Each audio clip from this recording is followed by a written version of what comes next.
In this video, I am going to introduce you to Elkhorn Slough and give tips on planning a paddling adventure. Elkhorn Slough is my favorite place to stand up paddleboard because it offers the unique opportunity to immerse yourself in a vibrant saltwater habitat filled with sea life, but its narrow channels are largely protected from the large swell and ocean waves. The information in this video, learned over several months of paddling in the slough, would be helpful to first-time paddlers, as well as experienced paddlers looking to paddle the full length of the slough. Planning your paddle in the slough is important because the tides, wind, and only 2 launch locations spaced 4 miles apart present some challenges and could turn your paddle into an ordeal if you don't anticipate them. Don't ask me how I know. First, I'll give an introduction to Elkhorn Slough and highlight its major landmarks. Second, I'll discuss how you can use the tides, current, and wind to your advantage to make your paddle a more enjoyable workout. Finally, I will share my scariest paddle experience on the slough and discuss how you can avoid this happening to you.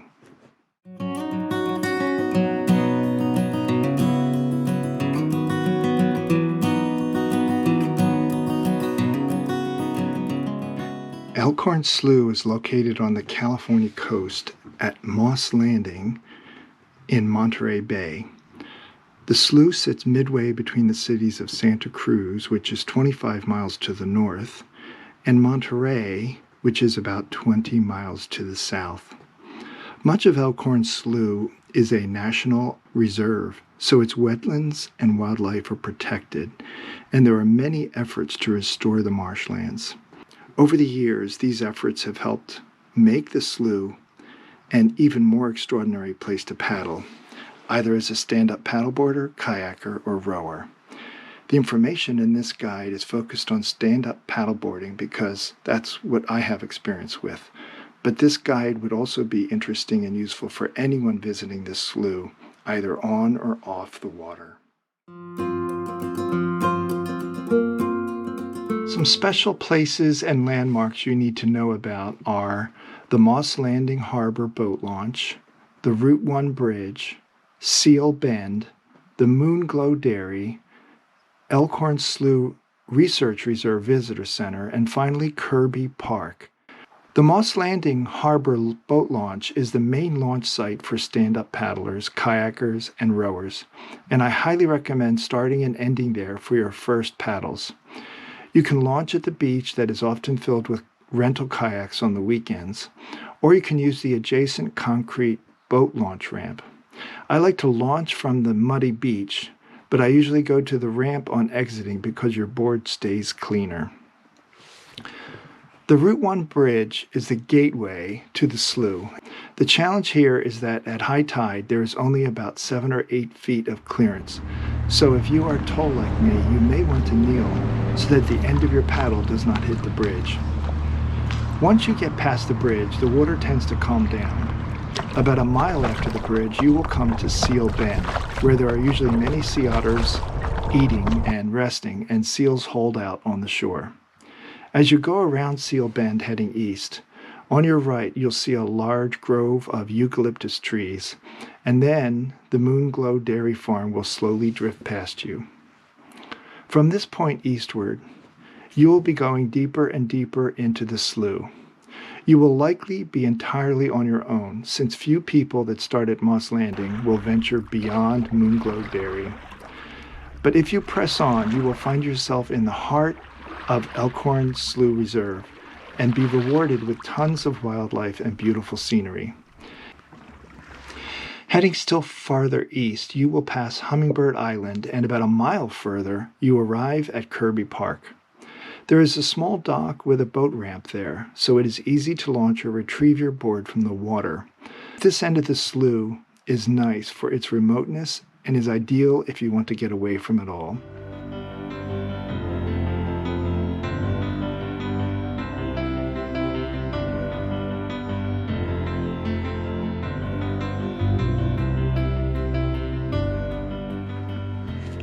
Plan your paddle on the slough so that you work with the current and wind.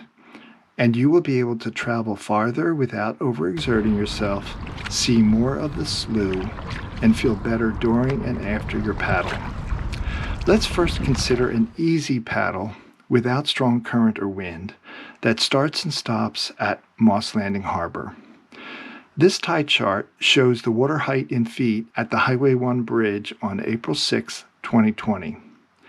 An ideal paddle plan would be to depart Moss Landing Harbor around 9 a.m. just before high tide, so that you get a little help from the flood current as you go under the bridge into the slough. If you paddle in calm water at 3 miles per hour, you could paddle about 2 miles into the slough, just past Moonglow Dairy, before turning around and heading back to Moss Landing with a small ebb current to help make your return easier. Another more strenuous paddle plan that also starts and stops at Moss Landing Harbor is to leave Moss Landing Harbor at or after high tide. This trip would involve paddling against an increasing ebb current as you head up into the slough, but riding with the even stronger ebb current on the way back. I usually have my iPhone with me when I paddle, and I use an app called MotionX to record the track. This is a GPS track of such a paddle on the morning of January 23, 2020. The paddle began around 9:30 a.m. and ended back at Moss Landing Harbor. It lasted 1 hour and 36 minutes and covered 4.45 miles. I made it well past Moonglow Dairy before it became harder and harder to make any progress against the ebbing current. On turning around, I reached a peak current of 5.5 miles per hour with an average speed of just under 3 miles per hour. This shows the speed over ground for the first 30 minutes of the paddle. The initial speed was about 3 miles per hour and gradually reduced to about 2 miles per hour as the ebb current increased. Then, at 1 hour and 5 minutes, I turned around to head back to Moss Landing, and the speed over ground jumped to 4 and even over 5 miles per hour because I was going with the ebbing current. So the return was easy.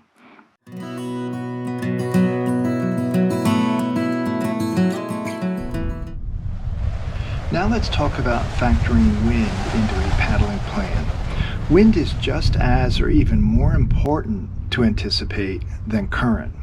For about 300 days of the year, Elkhorn Slough has a 10 to 20 mile per hour onshore wind from the west, starting around 11 a.m. After 12 noon on most days, you can expect a very strong headwind when paddling back to Moss Landing. But it gets even worse. If the current is ebbing, then the current and wind oppose each other, and this results in a surprisingly rough, choppy water that can force you to paddle kneeling on the board. In these adverse conditions, I can maintain only from 1 to 2 mile per hour speed over ground, paddling at my highest energy output level. So beware of the wind that can quickly change and pick up in the late morning and afternoon.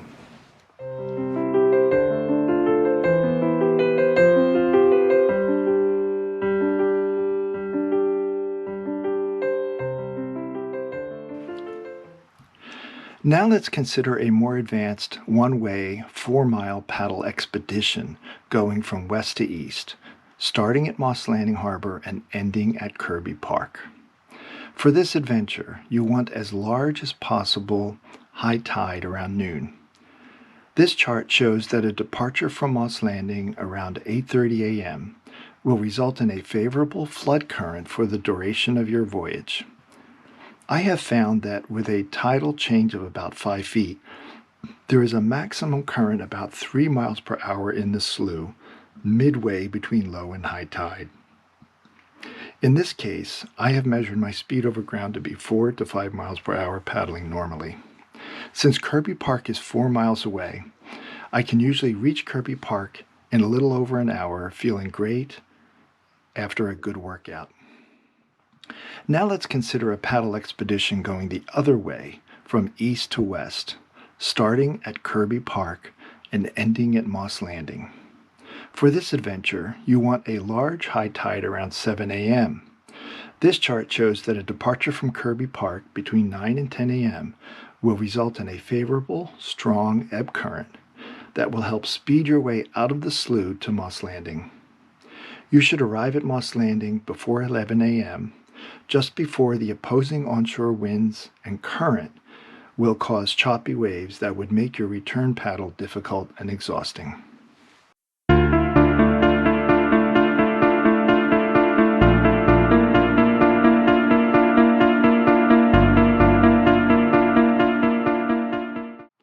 I left Moss Landing just before 10 a.m. on a rising tide and flood current with a plan to go in a mile or so and turn around. But my speed over ground with the current was phenomenal, and the day was calm and sunny, so I just couldn't force myself to turn around. I kept going deeper and deeper into the slough, deeper than I had ever been.